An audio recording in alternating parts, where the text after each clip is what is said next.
unceremoniously abandoned, the nib thick with dust. She pressed it against the tip of her finger, but no ink blot appeared. Her stomach twisted. She pressed again.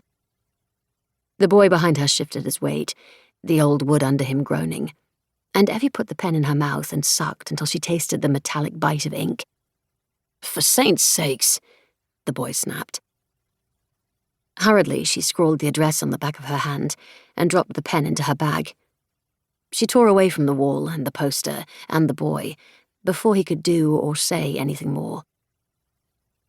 As she walked briskly down the hallway, Effy caught the end of his muttered curse. Heat rose to her cheeks. She reached her studio classroom and sat down in her customary seat, avoiding the gazes of the other students as they shuffled to their places. She stared down instead at the bleeding ink on the back of her hand. The words were starting to blur, as if the address were a spell, one with a tauntingly short lifespan. Cruel magic was the currency of the fair folk, as they appeared in Myrddins' books. She had read them all so many times that the logic of his world was layered over hers, like glossy tracing paper on top of the original.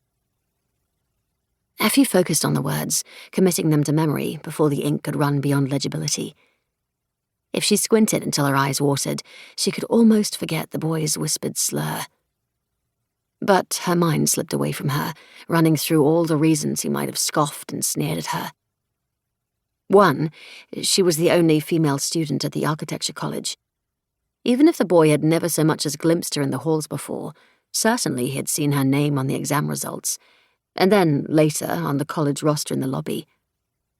3 days ago, some anonymous vigilante had taken a pen and turned her last name, Sayre, into something lewd, preserving the last 2 letters. 2, she was the only female student at the architecture college, and she had placed higher than him in the entrance exam. She had scored high enough for the literature college, but they didn't accept women. So she had settled for architecture. Less prestigious, less interesting, and as far as she was concerned, monumentally more difficult. Her mind didn't work in straight lines and right angles. 3, he knew about Master Corbenic. When Effy thought of him now, it was only in small pieces. The gold wristwatch nestled in the dark, thick hair of his arms. The adultness of it had shocked her, like a blow to the belly. Few of the boys at her college, and that's what they were, boys, had such thick arm hair, and even fewer had expensive wristwatches to nestle in it. Effy squeezed her eyes shut, willing the image to vanish. When she opened them again, the chalkboard in front of her looked glassy, like a window at night.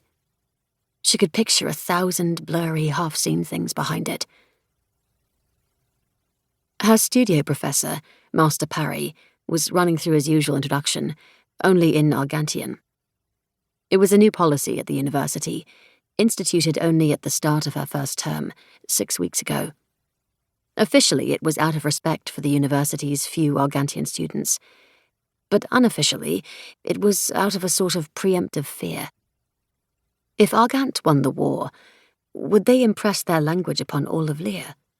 Would children grow up shaping its vowel sounds and verbs instead of memorizing Lyrian poetry? It might be a good idea for everyone at the university to have a head start.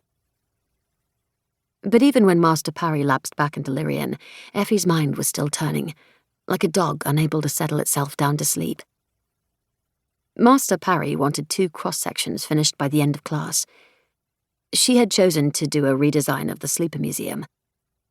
It was the city of Caer-Isel's most beloved tourist attraction, as well as the alleged seat of Lyrian magic.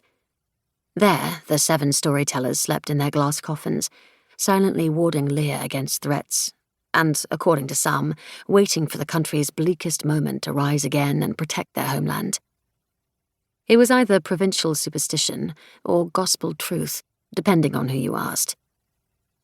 Ever since Myrddin had been laid to rest, just before the start of her term, tickets had been sold out and lines for the museum wrapped around the block.